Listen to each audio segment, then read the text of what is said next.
चाहती हूँ। मैं आपके सामने एक वाक़या पेश करना चाहती हूँ।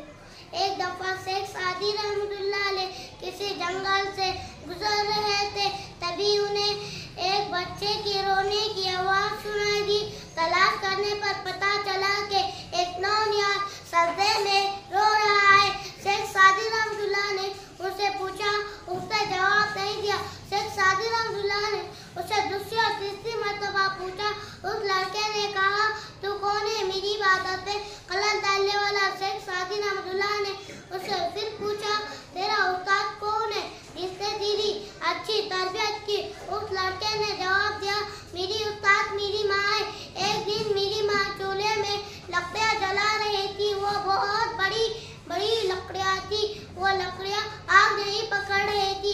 मेरी माँ ने उसके साथ छोटी लकड़ियाँ डाली तो फौरन आग पकड़ ली, जिसके वजह से बड़ी बड़ी लकड़ियाँ भी जलने लगी।